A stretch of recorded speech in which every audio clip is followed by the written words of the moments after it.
Hit that subscribe button. Become a part of the creep. Too much to take, so it's lit. MTG3, are you game? Rise, creep, rise, building a following as we gain. Spitting fire like a dragon, no one can bring us down. MTG3 in the house, we own this town. Ripping through the beats with a fury. Well, hello, everybody. Welcome to Super Fast Tortoise. Super Fast Tortoise. Welcome to Super Fast Tortoise. It is a night here. It's been rough. My mouse died, so I had to charge it for a while. After over a week and a half not charging it yet. It was crazy.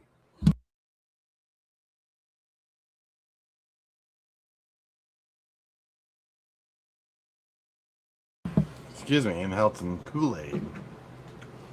All right. See what's up. How's it going?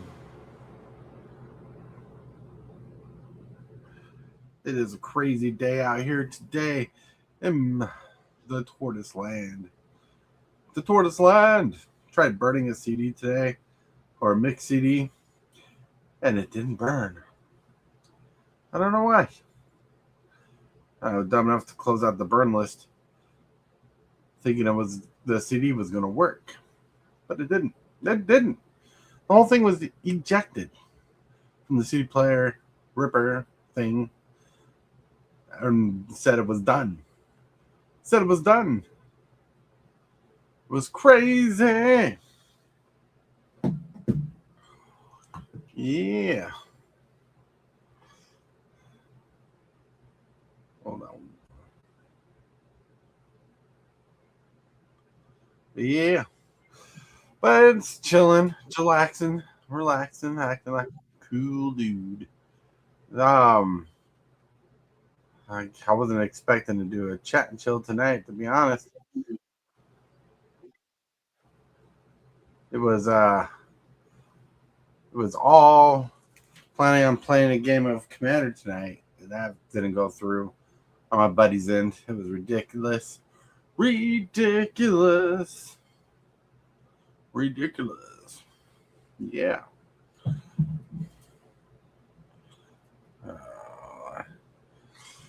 But yeah.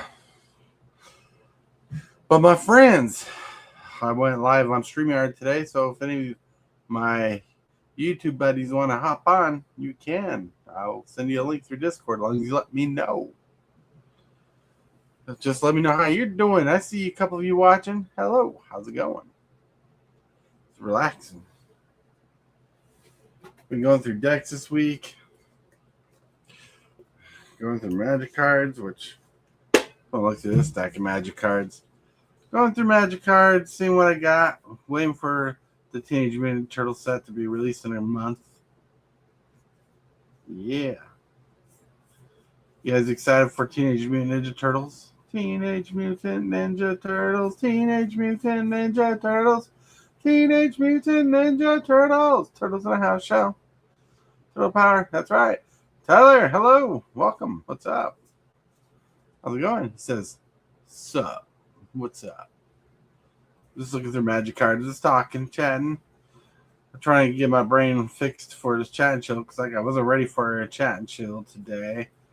I was waiting for a Commander game to be played tonight. So I'm just relaxing, being cool. I wish I had like assorted Magic cards to go through that I didn't know about. Like that one. But yeah. Let's see. I might have something fun. Yeah, I'm totally ripping off the thought process here. Off of going crazy. Let's see. Let's go through this deck. Teacher dude. You know, you're offended.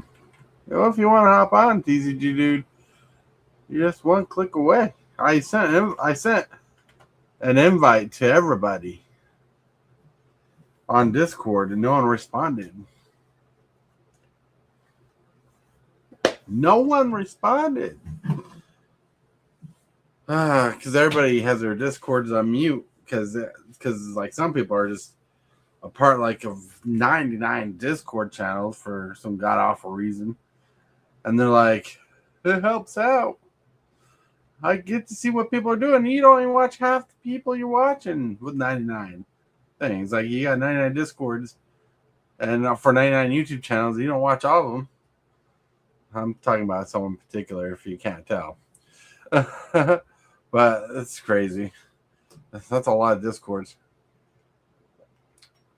I believe I'm still under 20 Discords. Let's see, 1, 2, 3, 4, 5, 6, 7, 8, 9, 10, 11, 12, 13, 14, 15, 16, 17, 18, 19, 20, 21, 22, 23, 24. 24 Discords. Okay, I'm a little over 20, but a couple of Discords are just friends of the channel.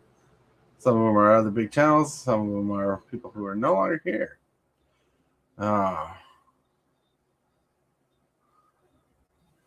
It's crazy. I mean, how time flies and people come by and go in your life. You're like, what's up? All right. So all that makes sense. I mute any Discord I join because of constant notifications on my phone drive me nuts. It does. Like out of all the Discords I'm a part of, I only have a couple of them not muted, and one of them goes off like all the time for Commander games. It's crazy. It's crazy. Hey, Shiminuchi! This episode fast has been a long day, but now it's time to rest. Rest! So watching some of your Lorwyn pack shorts. Pulling some fire cards there, Shiminuchi. Fire cards. I'm like I saw that Blossom Fairy that you got. That Bitter Blossom like card. Can't remember the name of the card, but it's basically Bitter Blossom on a creature. That was a pretty cool pull. Nice rip.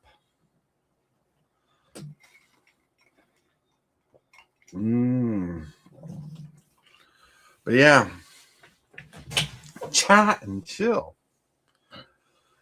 Oh, have a good night, bud. All right. Later. But yeah, like going through magic cards. Let's see. I got a deck here. I want to go through. See if it's worth its while anymore. It's a bracket 4 deck, but it doesn't play like bracket 4. Let's see. Here's the camera. Yep. Yeah. All right. Here's the back.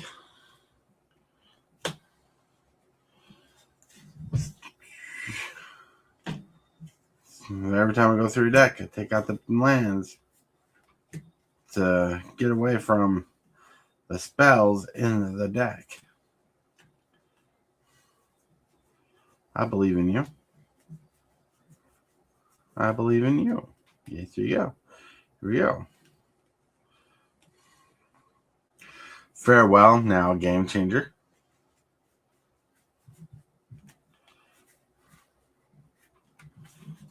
All right.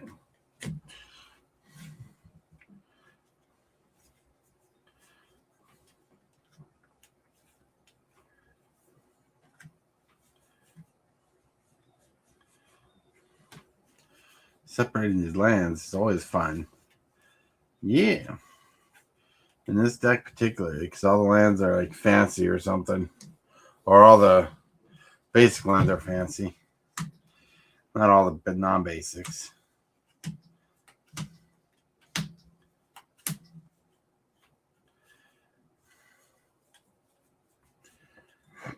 Let's see. Tulane.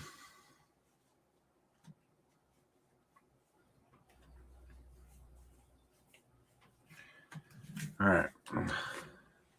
I think that's all the lands You know, it's sad. You can tell a lot of them are foil. There's a little bit of a curvature in the cards. Isn't that sad with Wizards of the Coast? Right. Skim through these cards one more time, make sure all the lands are taken out. Woo! Hey, TCG dude. Hey, good afternoon, buddy. Good evening. How's it going? It's going all right. That's cool. Yeah, I did some errand running today. Had to go to the store, get dog food and some lady accoutrements for the missus, and got lucky. And they did a restock of bundles at the old store, so I picked up a Lorwyn Eclipse bundle. Nice. It's pretty hot. I like it. You know what's funny is my wife has this obsession with watching Alaskans who live nearly off grid, and a lot of their content is going to Costco or Sam's Club, and they just film what they shop. They film how far they have to drive to the store, and they show you how expensive it is in Alaska.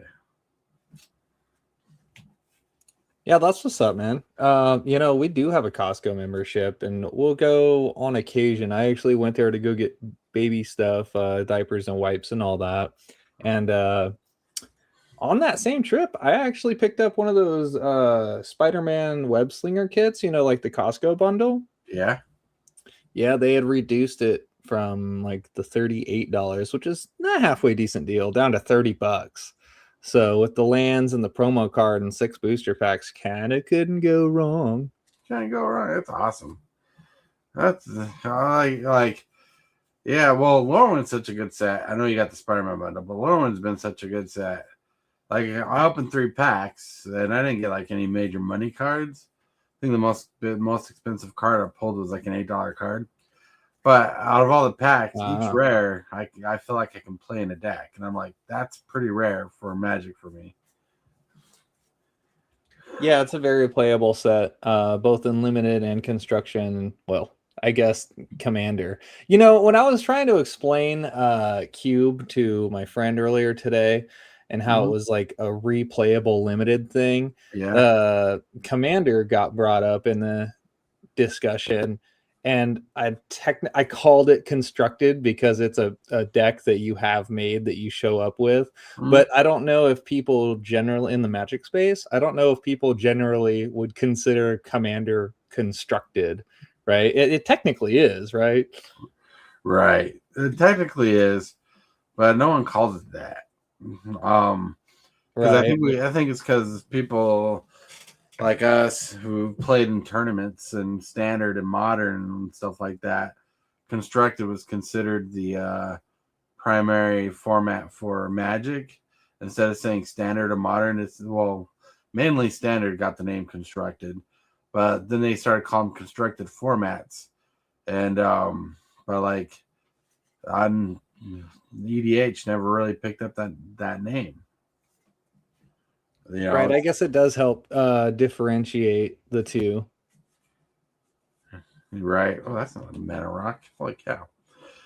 I'm trying to count my mana rock, mana dorks and stuff in this deck. I want to see how bracket 4 really is. 1, 2, 3, 4, 5, 6, 7, 8, 9. 9. Those are baby numbers. And I have this fancy card in here. If you know this card. And I'm like somehow mixed it up with the mana rocks. And yeah, Shimanushi, you're welcome. It's a Megatron Blightsteel Colossus. Oh, nice. I don't think I had seen that one before. I must have missed that secret layer drop. Transformers, huh? Yeah. And on the back side it had it's the same card, but just shows him in his alt mode as a tank. Yeah. Oh, that makes sense. Yeah, I always thought it was kind of funny that in the Transformers universes beyond, they couldn't use the word transform for the mechanic. So they had to use the word convert. But transform is a mechanic in Magic. Well, I know morph is what it refamiliarize me if you could. What's transform? So it comes from originally the Innistrad block from the werewolf mechanic and some vampire. Oh, that's right. Yeah, yeah. And then My bad. I didn't mean to cut you off. you're good. And the werewolf mechanic had it, and like some of them were triggered abilities, some of them were activated abilities. Well, most of them were activated abilities. And if you activate it, you could transform the werewolf to the other side. Or if a triggered happened, it would transform to the other side. You know, and this is before they made Daybound, Nightbound mechanic for it in the future in the Strat sets. But like, yeah, vampires had it too. Because like one of the strongest vampires from Innistrad was a transformer who made bats. Because he was batty. Mm-hmm. Huh. Oh, Okay, yeah, no, that does make sense. And you know what's funny though is how much people disliked the day bound, the night bound mechanic or whatever you'd call it, day and night. you're right. Yeah, and just keeping track of it was just such a hassle. It's just like sometimes Wizards of the Coast, when they design cards, they're like, you know what would make a mechanic better? If we had extra layers to it. And that's basically what it was. And I'm like, who wants more layers? Not everybody wants to play with an onion. Yeah, no kidding. But like, but Innistrad was such a fun block. I remember that was one of the biggest blocks you played and drafted back in the day. It's one I drafted Innistrad back in the day more times than I drafted any other set. It was just such a great set to draft. 1, 2, 3, 4, 5, 6, 7, 8, 9, 10. Hello, Hillbilly. Aw. But yeah, I never had the pleasure of drafting it myself, and the packs these days are super expensive. But I bet there's folks out there that maybe have like an Innistrad cube or something like that. If I recall right, Talarian, the professor, actually has an Innistrad cube, which is kind of cool. Mm-hmm.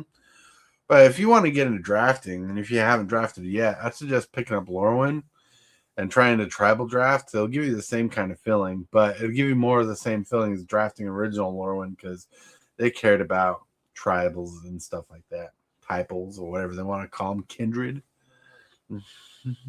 Because Watsy can't keep a name straight for a while. I know it's not like the game isn't confusing enough as it is. Right. Well, you know, what was it? Someone the other day was making fun of the Universes Beyond, and they were like, you know, Magic the Gathering is going to change from that Magic set to that IP set. They're going to say that's where Final Fantasy came from or something like that, making joke about new players not knowing about the original material. And they're going to be like, that was a fun set. I can't believe Magic the Gathering made Final Fantasy. That was hilarious. Those poor souls.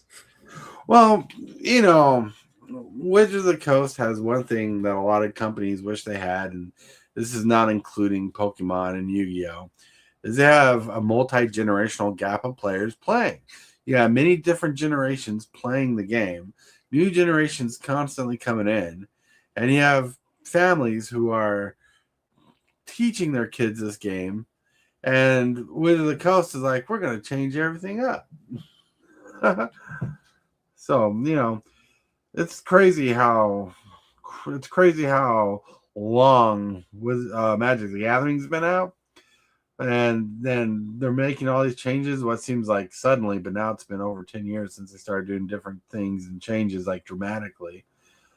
And it's actually accurate to be like, this ain't your granddaddy's Magic. right. It ain't granddaddy's Magic. No one's playing with alpha and beta anymore. Oh, man, we have one person in the community. Every time I talk to this person, they're like, they need to get rid of the reserve list.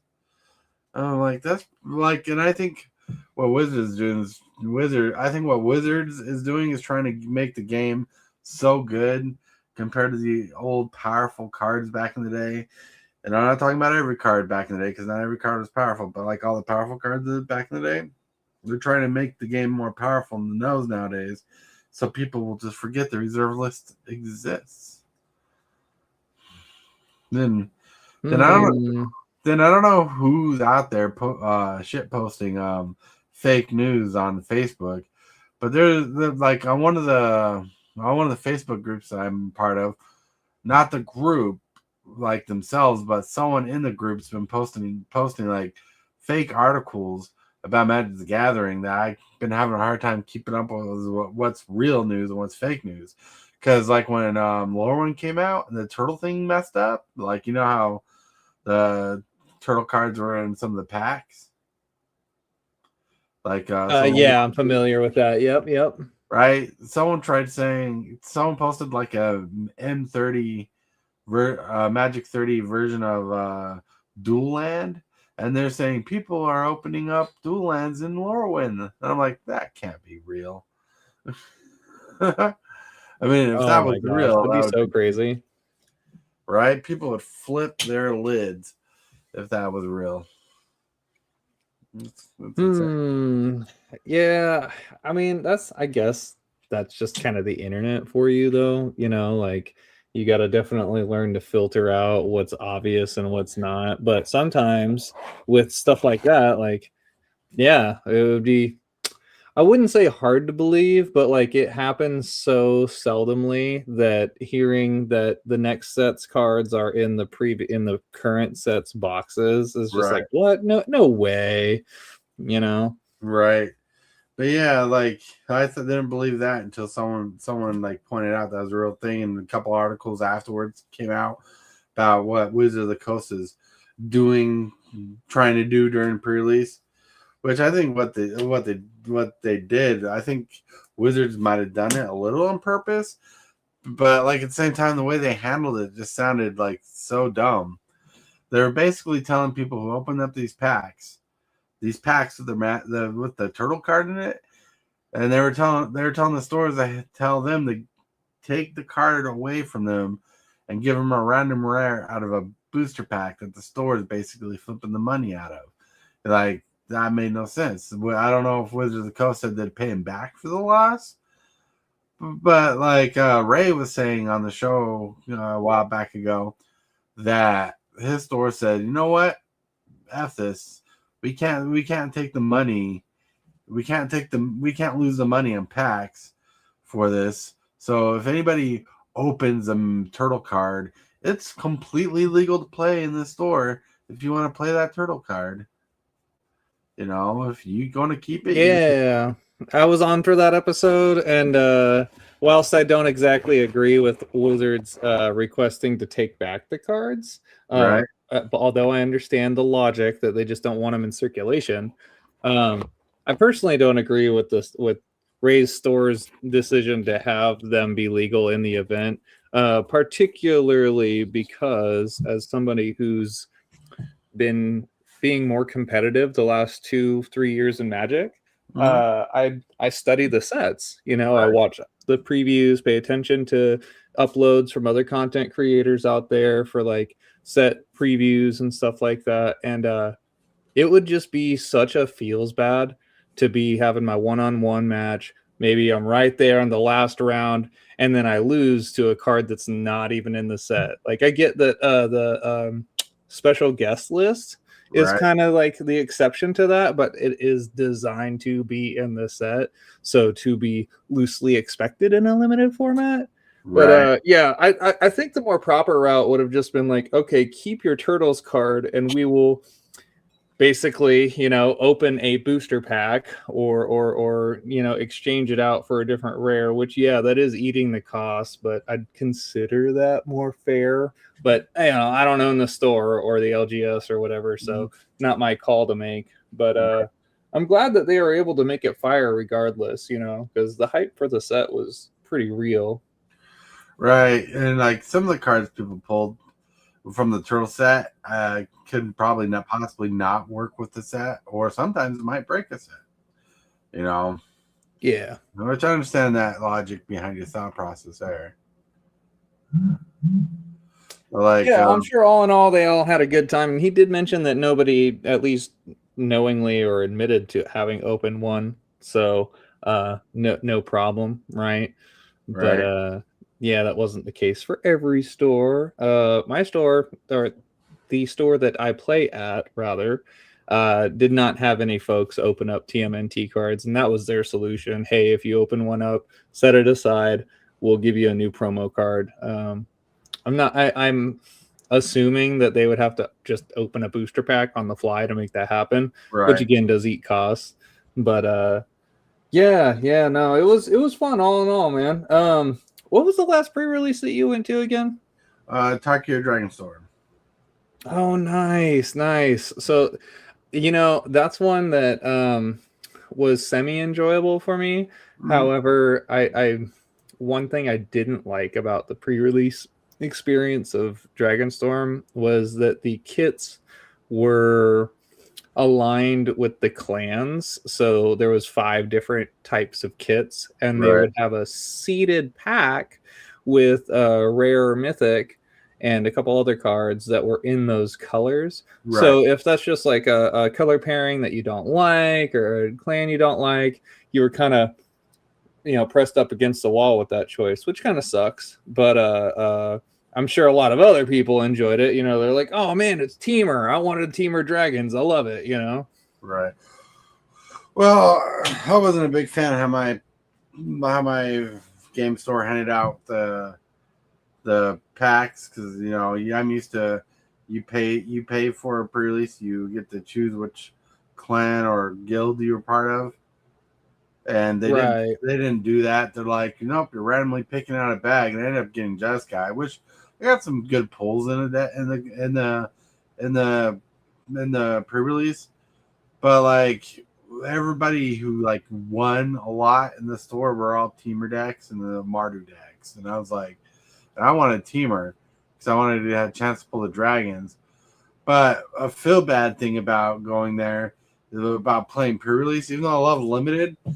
One thing that made me feel it didn't make me feel bad as a person. It's just you hear people opening up packs and they're excited because they pulled off the banger card of the set, and then you're like, crap, now we know who's gonna win like first. Because we had a guy who's like, I pulled an Ugin and a foil Ugin. I'm like, oh my lord, that's crazy. That's some crazy luck, man. And kits be like that even without the whole like clans or designated color pairings. Some kits are really swingy like that. You can get your minimum, so it's 6 packs, right? You Right, could get a minimum of your 6 rares, and they're just rares, and some of them may just be a rare land. So you have like 2 creatures, 2 sorceries, and 2 lands in rare. And if it's not in your color pairing, you're SOL. And then right. you got other folks like that guy that get 2 Ugins, which is colorless, and you can just jam it in any old deck. It's like, what the heck, man? Mhm. Yeah, one thing that was a shame about the pre-release is I didn't get a promo card in my pack. And belongs to me, I didn't pay attention to it, but I remember the foil card that I pulled out of my pack, but it wasn't daytime Yeah. stamp. It was Oh no. right, the daytime stamp. One of the best things about going to pre-release again, those daytime stamps, even though it was just dated with the year. And I didn't get one. I got a foil red blue ascendancy, whatever they're called. And I remember, Oh yeah, the enchantments in yeah. the color pairing. Yeah. And so I reached out to Wizards, took a picture of my box and the cards I pulled from the pack. Like I went in depth, and they're like, "We'll get you a promo card." So it took me like a couple months because I had a friend who opened up a box, a couple packs of Commander Masters, the most bendy foily set there is, and I was explaining to him because of this that if you can talk to Wizards, they might replace it, but be patient because it's going to take more than a couple weeks. But anyways, so it took me about a month and a half, or maybe like 3 months total. But like through patience and waiting for it, I ended up getting a pre-release pack, which they said again, just a promo. They sent me a pre-release kit pack. It was an Abzan one, which I don't know why, because I told them I wanted a Jeskai one to fit my Jeskai. But Yeah. well, I'm not gonna complain. They fulfilled on their order, and they sent a Innistrad remastered pack as a as a extra pack to open, which I'm Yeah, good gesture. yeah, as a good gesture. Then then later on, we got the taking promos away from the promos away from the kids, and I'm like, I wonder if that's what happened. They were getting ready for it. I don't know. Like, Well, at least you had some success. Like I'd call it a C plus at right, worst. You know, the Wizards responded. They didn't deny your claim. They sent you a new promo pack and gave you a free booster pack. right. I just started messing. I was Yeah. hoping to pull an Edgar out of that too. I'm like, oh, I can pull an Edgar, and I pulled out a land. I don't remember what she's called, but like Oh no. a land rare. I'm like, oh, because they didn't have they didn't have great lands in that set, so you felt kind of down on that one. Yeah, weren't those not the check lands? They were like the slow lands or something like that, where you have to have two or more in Yeah. play, and then it comes in untapped. Mm-hmm. Right. Yeah, I believe that's the kind. The check lands that check for two or more basics or something like that. Right. You know what? That'd be a good video day. One of these days, we should go through the slang or the magic terminology for the different land cycles. That way, we could familiarize players. That would be a good one, but holy cow. All right, hold on a second. I gotta take care of something. Boom. I don't know how they get away with that. Oh, someone took care of it. Holy cow. It's still showing up on the side, but I just checked YouTube. Was that you that took care of that, Hillbilly?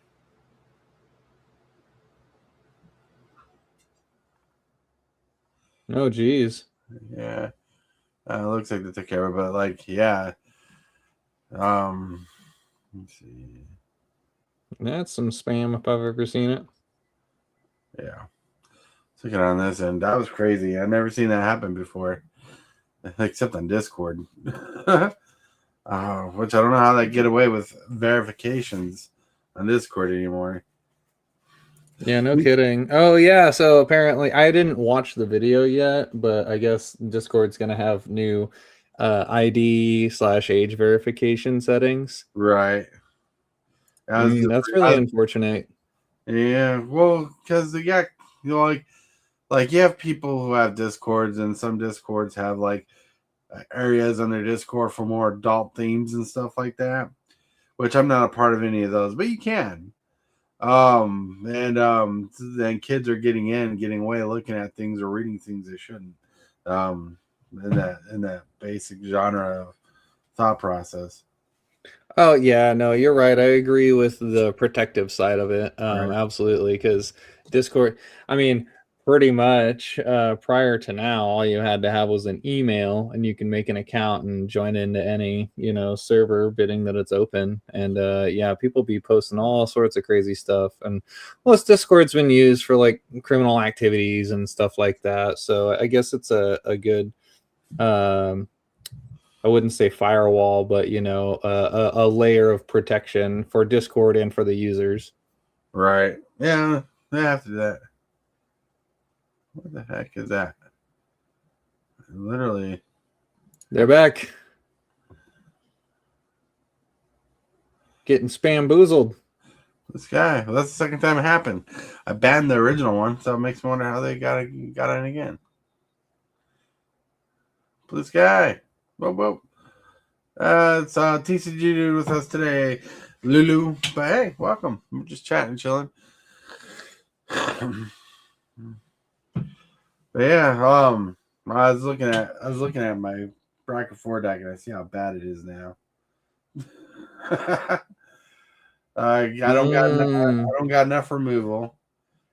Don't got enough draw. Even though there's like tons of draw in this set, but not enough efficient draw. But I don't got enough removal. Our board wipes are plenty, but they're expensive. Like mana cost wise. 1, 2, 3, 4, 5, 6.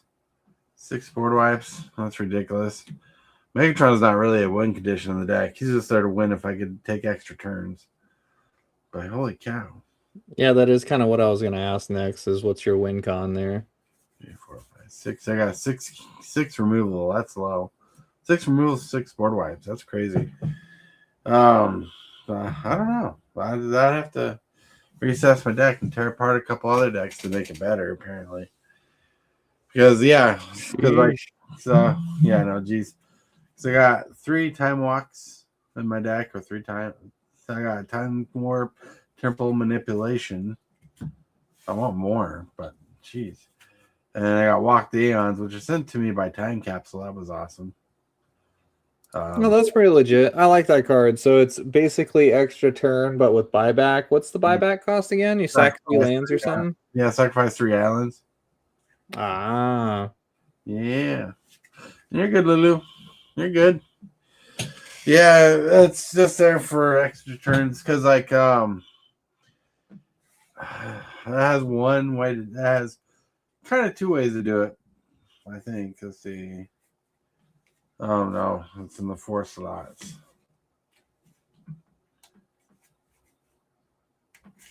So basically, how it works. Back in the day, I was building this deck for going against family when they played Magic more often. So basically what we do in this deck is so I got 2 ways to do it. You play a game of Magic, and I hope to get a Lily Splash Mentor from Bloomburrow,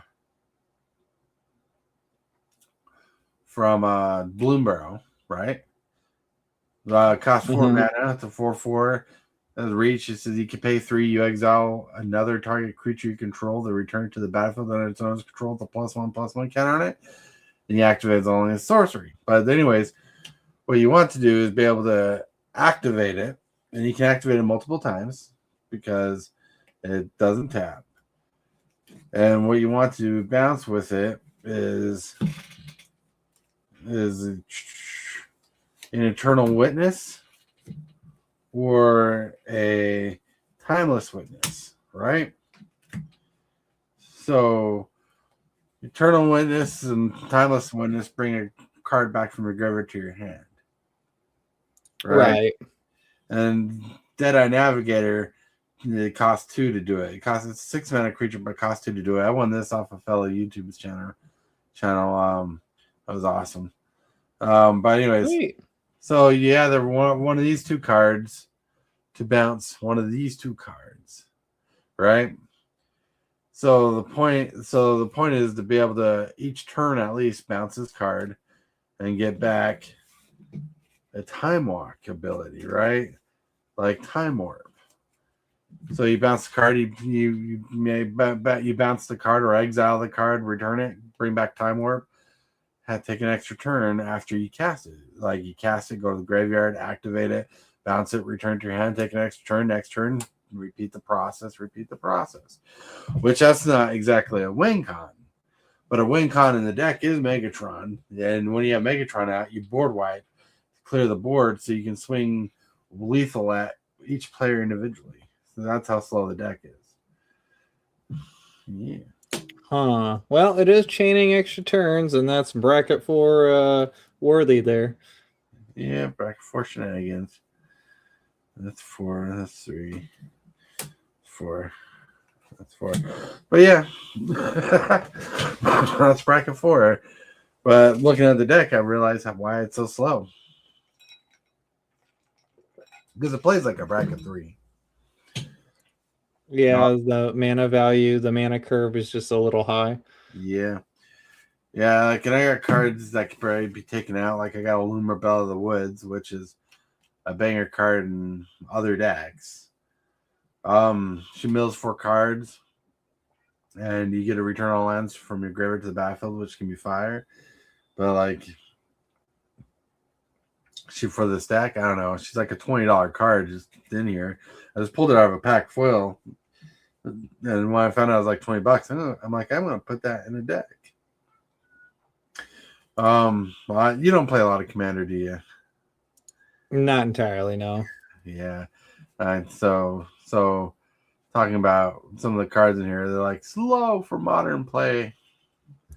Well, Like, no, I mean, I can assess a little bit, you know. I've heard that Lumra is actually really abusable at the helm for Commander, actually.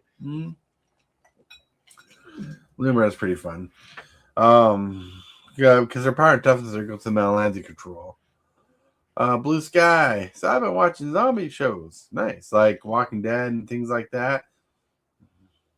Or how about that one that's kind of weird, where it's about a zombie who reverts from being a zombie to a human because some girl falls in love with him and makes him feel human again. That was a movie.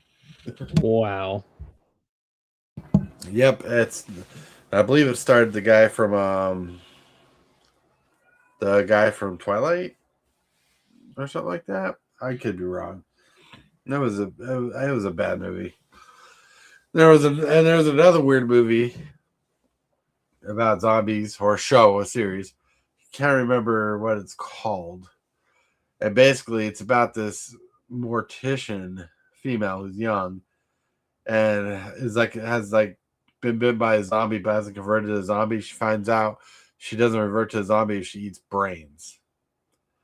And when she eats brains, she gets to see all their memories of the victims she eats. So in this story, she goes around finding people who are bad, like bad people, killing them to eat their brains, and she has to go through their bad memories. That's kind of a trip. It's like almost a Dexter style thing, but Right. for zombie brain eating, or well, zombies eating brain. Mm. Yeah, it's crazy. Like there's a lot of zombies. There's even a movie we watched that resembled Jurassic Park in some of the scenes, like that you could tell they took ideas from Jurassic Park, but it was called Zombies. Have you ever heard of that? Negative actually. That's a first one for me. So Zombies is about a zombie like virus that infects an entire zoo, and the animals start turning into carnivorous undead monsters. Basically, Oh my gosh. That sounds like some campy fun, honestly. it was campy. It's a little bit fun, but the acting's like mid range. And they did it so well. They somehow made a sequel. I'm like, wow. Like, like, I mean, if it makes money, then why not try it again? right? If it makes money, do it. Do it. Oh, did you watch the Super Bowl? Yeah, I gave it a good old rewatch just yesterday. It was quite the blowout, man. Go Seahawks. I'm really happy that they got a win. Crushed it over there. Oh yeah, Seahawks really crushed it. Like we were making fun of them for a while, saying they're going to make their whole team. They're going to make all their points off field goals. Then like there was legitimately like half the show's done, and the show starts, and my wife is like, "Make a touchdown! Make a touchdown! Any team, make a touchdown!" She was so frustrated. Whoa, no kidding. Yeah, it's supposed to be like exciting, big plays and stuff, but the defense was just nailing so hard that nobody could get any scores in, like regular touchdowns at least. Right. So Seahawks won because of a bunch of field goals and a couple touchdowns, which was pretty cool. And we knew a guy from Alaska who was there. I don't know if you heard of him. He's not. Yeah. I forget his name, but yeah, he's a Samoan fellow that got signed on for the Seahawks. Yep. Well, I'm talking about a YouTuber named Leg Life. He goes by Leg Life. His name is Adam. He has Instagram and stuff like that. And I'm not really subscribed to him. My wife is, and him and his wife live in a certain part of Alaska.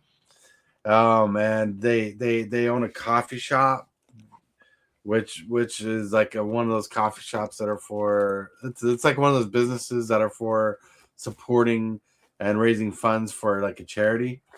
And he went to LA to go celebrate celebrate the Super Bowl by going to Super Bowl parties because he couldn't get a ticket.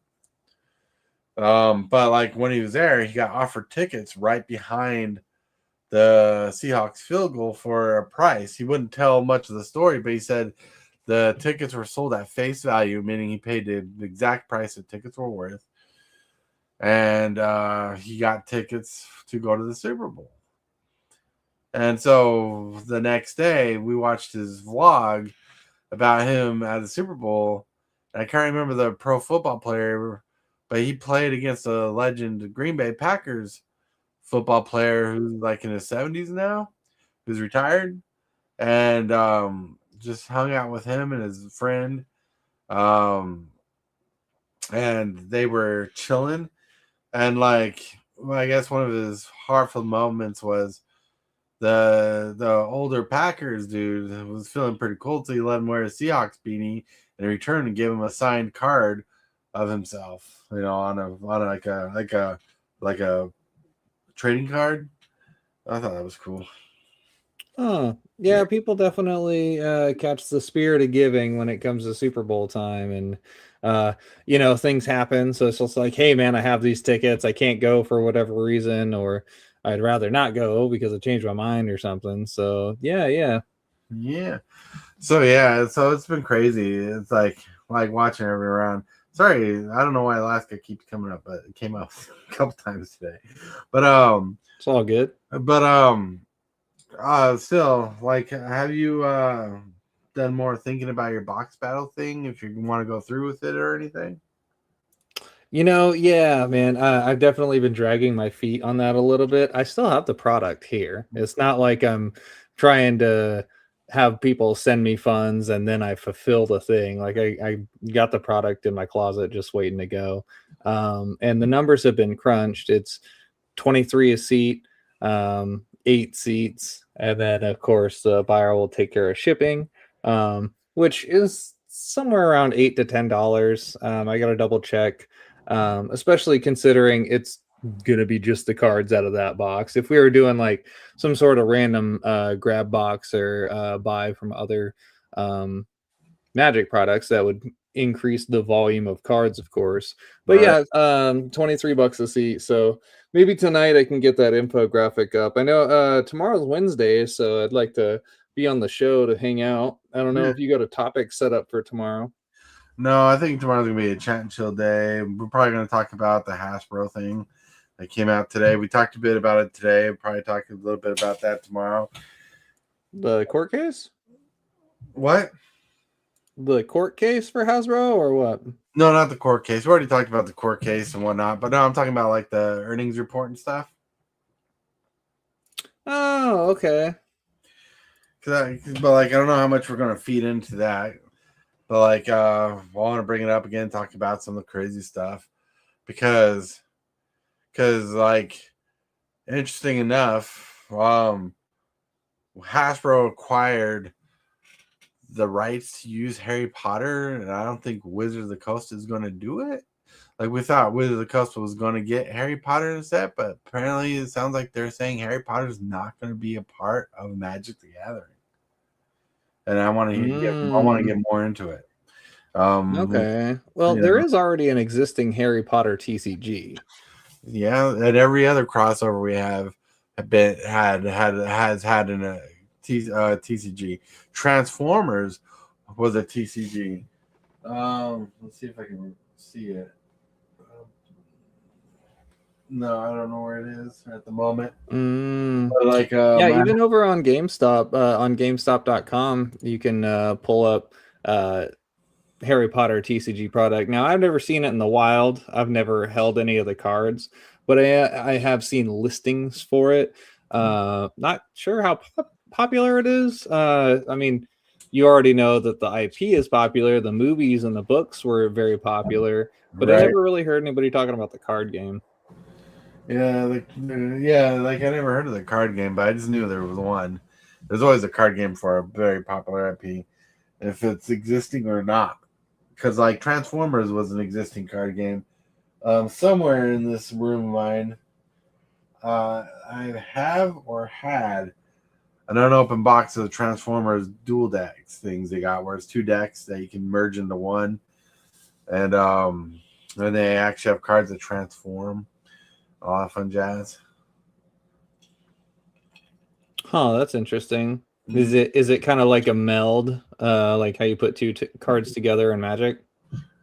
No, like believe it or not, one of the dumbest ideas ever. They had cards that literally folded.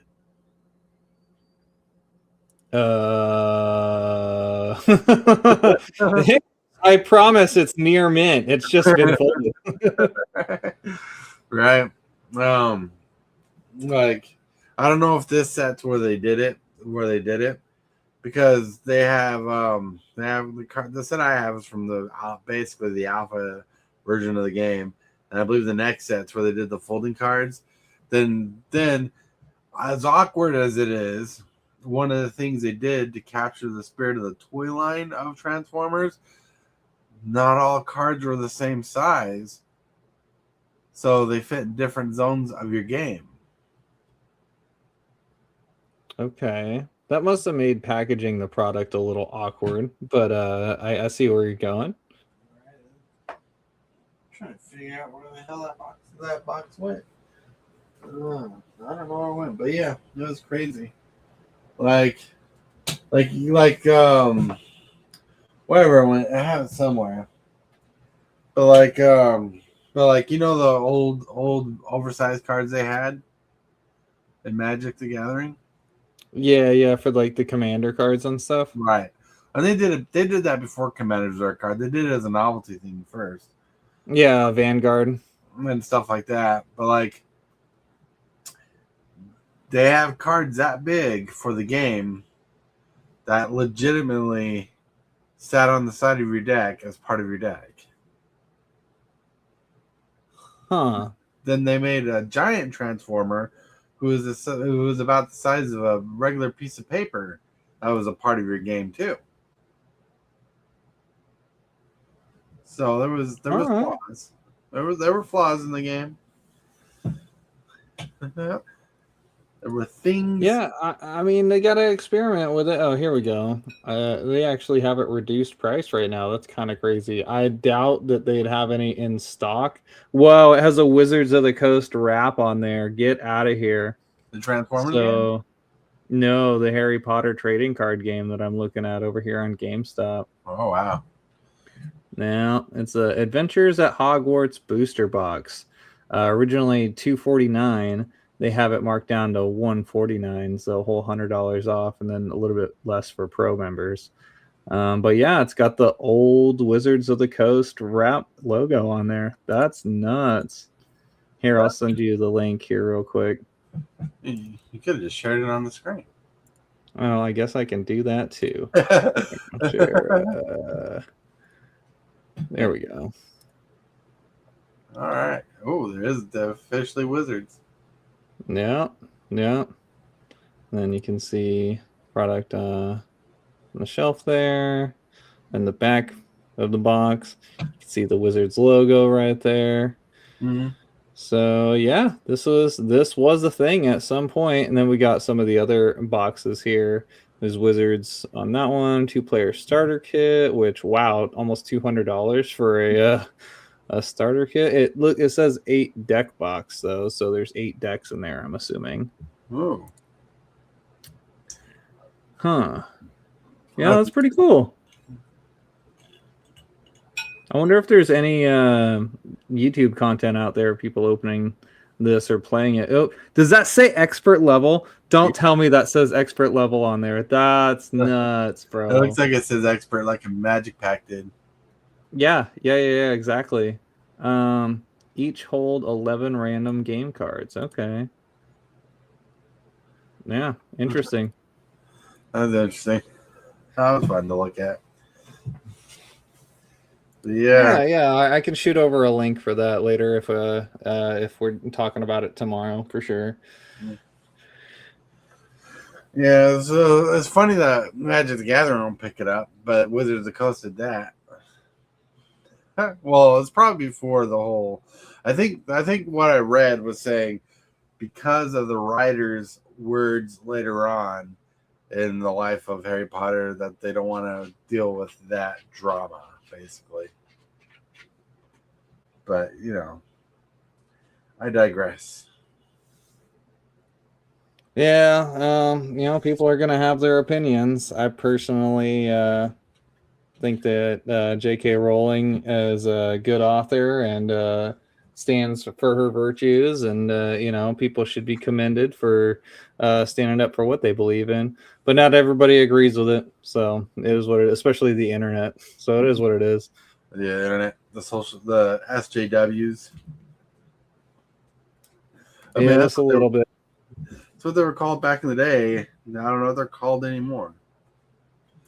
Yeah, I try not to get too political or into any of that. I honestly keep a lot of my personal beliefs personal, and whether that's a good or bad thing, I'll let the listener or watcher or whoever choose. But yeah, man, I'm just out here trying to play Magic and enjoy my life a little bit, man, and socialize with folks. Like that is kind of the cool thing that I'm Magic the Gathering, huh? I'm not trying to steer a conversation in a certain direction.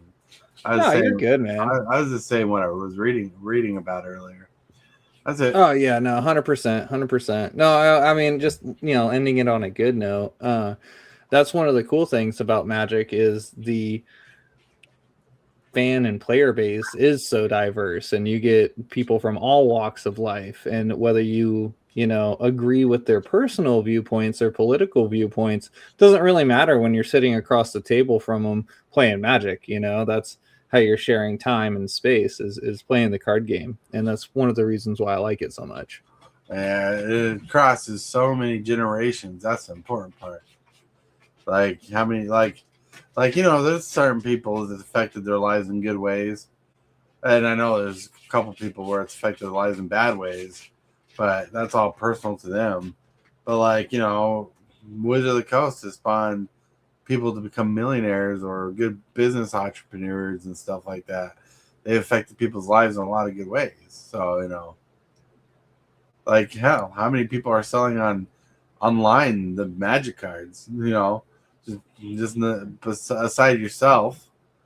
How many people? Yeah, no, 100%. It definitely has helped provide venues for revenue. People are able to trade, buy and sell, and supplement their hobby Right. with itself. It's unless, like, let's say you're into art or drawing, you're not, unless you're literally selling prints and your personal art, you're not really supplementing that hobby by drawing, but by playing Magic, say going to a tournament and getting top end at a tournament, first place or whatever, you could win a whole booster box, which is a street value of $100+. You could break it down, save yourself buying a box from the set that way, all sorts of stuff. Maybe hell, the LGS that I go to is definitely like a nerd hobby shop. So they have stuff like figurines, DVDs, comic books. So you could buy into a tournament for Magic and end up getting enough store credit to get yourself the hot new anime DVD or Blu-ray, Right. So it works out. It all shakes out. Oh no, it's crazy. That's crazy. Like how people like me who've played Magic for years and has this little janky YouTube channel he just has fun with, hanging out with friends, talking about Magic about every day of the week. I'm just saying Magic's, multi-generational. Like looking at my viewership, we get people young and old who watch, It's crazy. Like, oh yeah, 100%. And that's why the commercial that Wizards put out must have been 2 years ago. I forget what year or month precisely or what product release it was around, but they released a commercial where a young lad had like opened some janky packs or got some janky cards, started playing. No, it was like grandma's box or something, Right. and the sister was like, "Hey, did you want to play?" And then they learned and played together, and then he started playing in high school, and then he had a kid, and he's sitting there with the baby in his lap playing Arena with the other hand, and I was like, "Oh my god, I feel so seen right now. That's literally me." Right. With the Right. baby in one hand and Arena in the other hand, so it was really cool. That was really cool. No, yeah, like I remember that commercial. That was a good commercial too. I still miss their old commercials that they have. I think you can still find them on YouTube, but like the one with Bob from accounting, where they make they have the giant goblin. They want to test its fighting abilities in the arena that they had, and they're like, "Where's this monster? Like, I think he's sick." All right, send in Bob from accounting, and so they send in some guy from accounting to get beat up by a giant goblin. Or Yeah, was it their Roy? commercials were definitely a lot more edgy in the 90s and early 2000s, which, I don't disapprove of at all. I wish that they would kind of bring a little bit more of that grit back, to be honest with you. They might re-inspire some old players or like light the fire under the current players. But, I'm not their marketing manager, so it's out of my hands. I agree with you. Like, I'd like to see more edgy commercials, definitely based around tournament plays. Like, I don't know how it is in the cities, like where they do the pro tours and the magicons and stuff. Like, I know they put in big posters and they decorate that whole part of town. But like I know I don't get YouTube commercials, but yeah, I do watch out for when YouTube posts a video, and I'd like to see them do videos like exploring that as like media, as like talking about their tournaments, talking about the things they do, how they do community reach. Like, one thing I think that kind of sucks is that they expect us to do it for the people who actually go. And like, when I say us, I don't really mean me, because I haven't been to a MagicCon at all until they get one here in Iowa. Like, I want to see like a MagicCon. I want to see Wizard of the Coast do videos of MagicCon and talk about MagicCon, what they do. I want to see them talk about the tournaments. I want to see them. I want to see them do commercials like that. Get people Yeah. excited for those things. Because how cool it would be to see a commercial for MagicCon Las Vegas or something, and they're like, "Here's a commercial. Come to Las Vegas." I bring up Las Vegas because it's the only name I can think of right now that I know they're at. I know they do a couple different places, but Oh yeah, they got it'd a be nice handful. I agree, man. I think that the limited amount of advertising that they do provide is not quite adequate. But just the other day, I was watching the Lorwyn Eclipse Pro Tour. Me and my old lady were watching it together, actually, and her is a very casual Magic player, like, um, you know, just a handful of times a year playing, but she's familiar enough with the game and mechanics and stuff like that and takes enjoyment out of it, but doesn't really spend her free time playing Magic. She loved the heck out of the Pro Tour coverage. Not only did they have cool panning shots of the city, like drone shots and stuff, but they right. had cool little like clips of the coverage of like players at tables and the social setting, and then the actual commentary itself. They typically have good commentary on there. Every once in a while they'll have like a blip in their sound settings or some error that way, but Right. the actual words spoken from the folks is entertaining, and they're really cheeky sometimes and love to take quips and jabs and stuff, and it's entertaining. So I like it. She liked it, and I think that if they were able to even do like a 5 minute YouTube video, or maybe squeeze little 60-second like excerpts of that into more of their mainstream videos or their Twitch streams or whatever, that might shine a light on it a little bit more. Yeah, yeah, for sure. While he's talking, I was listening, but No, you're good. someone just hit the Reddits, and I'm not on Reddit. I got this on Facebook. Someone got their pizza box early.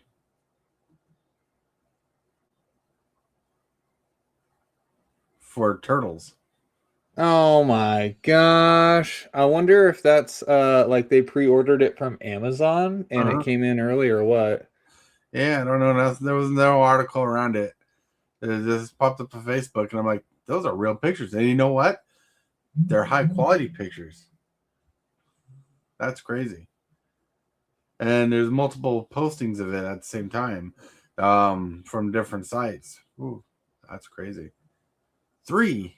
Yeah, holy cow. Huh, that's interesting. Yeah, so I was actually just talking to the missus today that I'm looking to lock in some store credit and make Magic pay for Magic. You know, I've got a lot of cardboard sitting around here that I could list. Some of it I could just trade in, and kind of turn that into A, my pre-release fund, but B, maybe into a booster box, at least a bundle. You know, I've been doing GameStop for the last year and a half or so, and they've always done me right. Had the product, had it at a reasonable price or at least MSRP. But this time around for TMNT, it is $70 to pre-order a bundle and like 180 or something for a booster box. And I just don't know if I can stomach that for basically what's supposed to be a similar to Spider-Man set, you know, where it's 140 cards or something like that, you know. They'll have a ton of alternate versions, I'm sure, but like actual like unique cards. Right. Yeah, that's crazy. Yeah, how small the set is. It's supposed to be Spider-Man size, but they specifically said on a video it's not. It wasn't designed like Spider-Man, where they're like, "Oh shit, we don't want to do one of these little Assassin's Creed sets. We want to do Spider-Man better and bigger." And they said they put more thought into Turtles. But yeah, like right now, I got pre-ordered a bundle. I got pre-ordered a game night box type thing. Well, not a game night box. It's like a 4-player deck box game that I want to play. We're gonna play. We're gonna keep it as like a board game. So if we ever want to play Magic, the family can enjoy. That we can just rip it off the shelf, put it on the table, open it up, and play it. And so that's what we're gonna do. Then hopefully we can get a commander deck. And instead of buying a box, we talked about just spending that money on singles. You know, because I too think it's ridiculous to get 30 packs in a set, but in a box and pay $180 for it.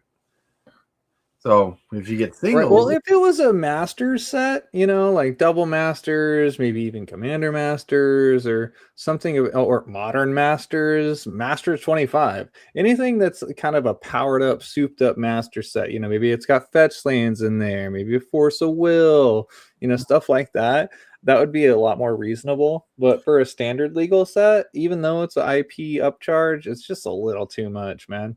yeah, the EV needs to be better, and we need to know. Well, first of all, we need to know more of the cards in the set. We know every mythic rare, that's for sure. They spoiled those after the whole pre-release incident. They spoiled. I don't know if you knew that or not, but they spoiled all their mythics and rares for the set on the spoiler site and everything. And yeah, I'm familiar that they did that. I haven't personally glossed over them. I've been trying my best to ingest Magic data at a reasonable rate, but as you, who's chronically online in the Magic space, knows, that's hard to do, bro. well, I try to pay attention to certain things, and that's it. Like right now, my brain is just focused on the turtle set. You know, so right now, all I want is from the turtle set. I bought 3 packs of Lorwyn because they actually had singles at the store the other day. You know, just 3 packs, and I liked Lorwyn, and as a way I could support Lorwyn, you know, by buying the 3 packs. But like, holy cow, like, you know, you really gotta just go with what you think you want to be a part of, right? Because like the thing that sucks for you, and it sucks for a hillbilly, is every set standard now that's coming out this year. So every set you gotta pay attention to some way or another just to see if there's going to be that fire card that's going to flip the format on its head. You know, you got to watch out for those cards, especially standard players. We're waiting. They're looking out for those too. You know, every set this year that's being printed is going to be standard legal. You know, Right. It's and definitely a double-edged sword. A lot of homework, a lot of studying, a lot of reading. that's right, no doubt. Yeah. But on the plus side, though, Mm. it's more standard support, so it kind of spotlights that format a little bit more. Right, we got to see it in the Pro Tours. Oh, Pro Tour. I remember watching the last Pro Tour, and I watched so much of it, and I'm like, this is just all red blue decks, isn't it? Oh my gosh, is it prowess? Is it lessons? Is it a deck you want to watch anymore? Oh. Like it's pretty bad when you watch enough of the game. You're like, this deck's gonna win. Like this version or form of a deck's gonna win.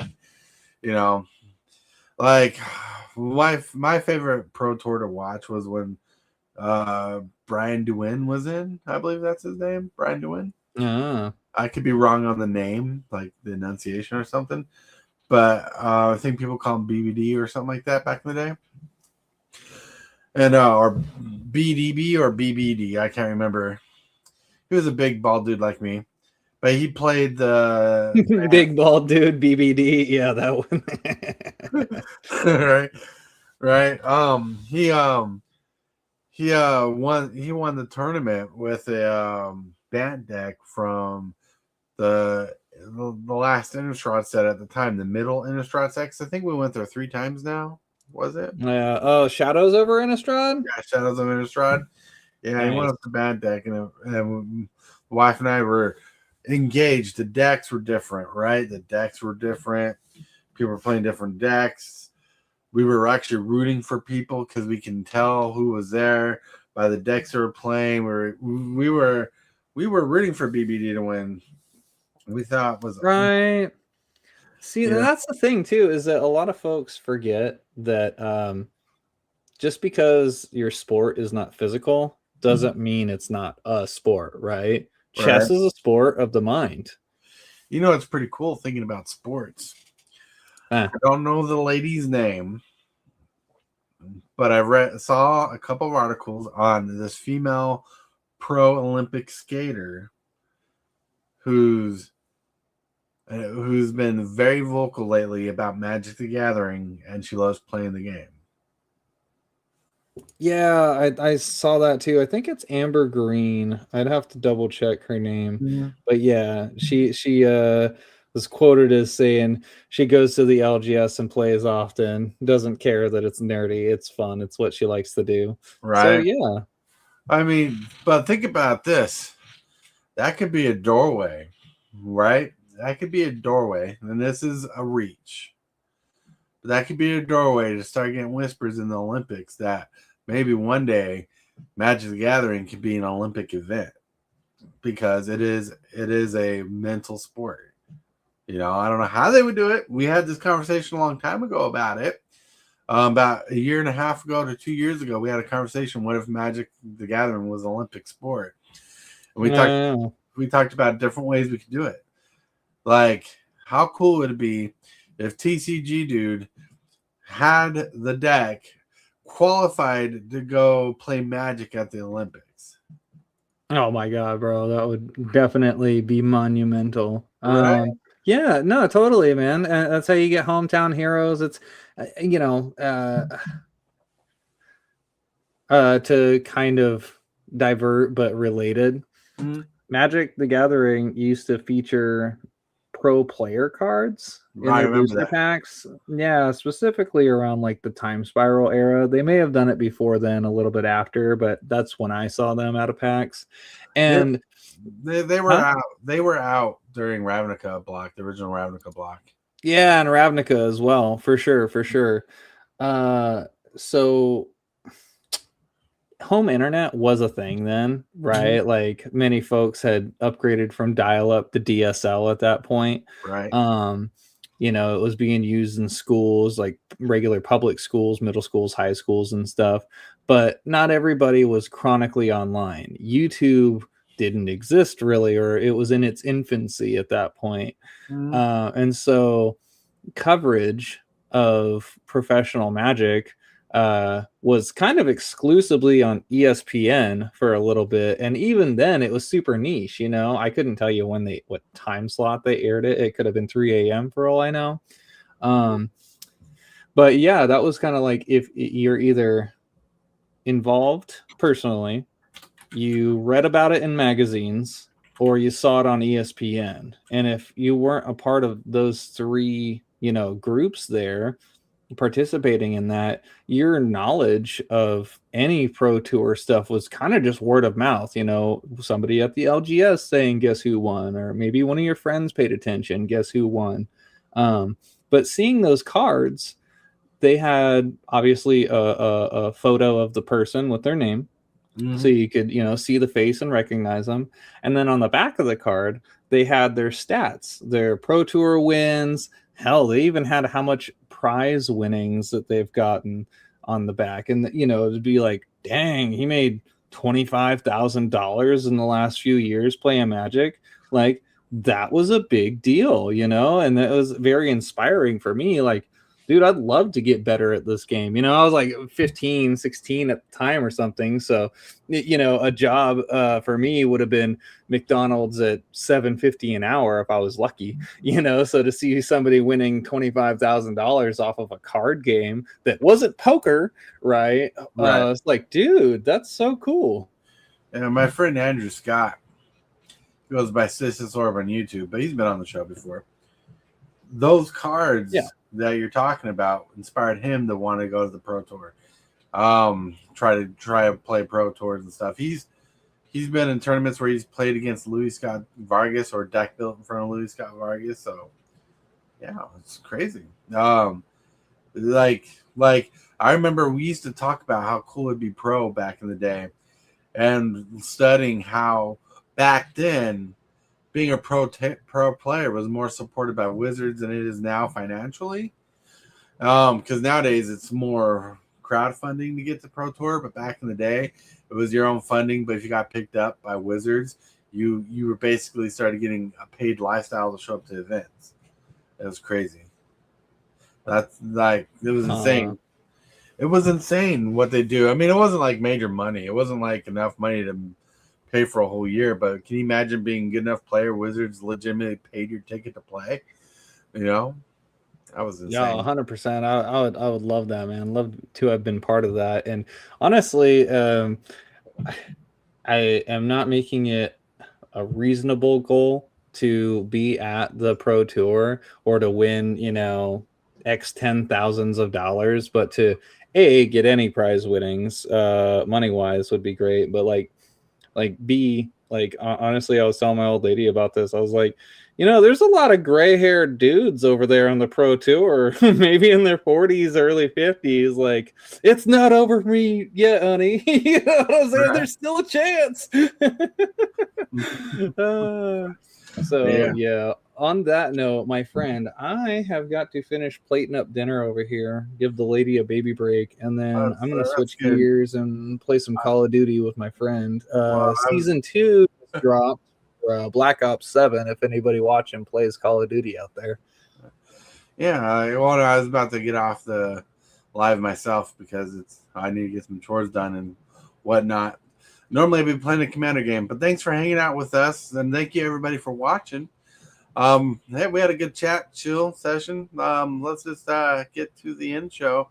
If you want to find TCG Dude, I'll post the link in the comments or post the link in the thing. Oops, I did it wrong. Sorry. No, it's all good. And you can always check me out in the description in the episode.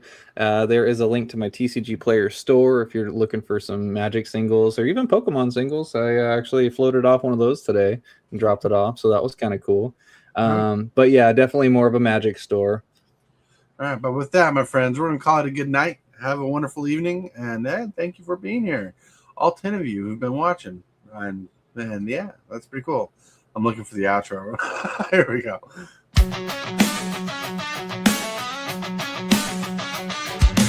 Start the morning with coffee in your cup.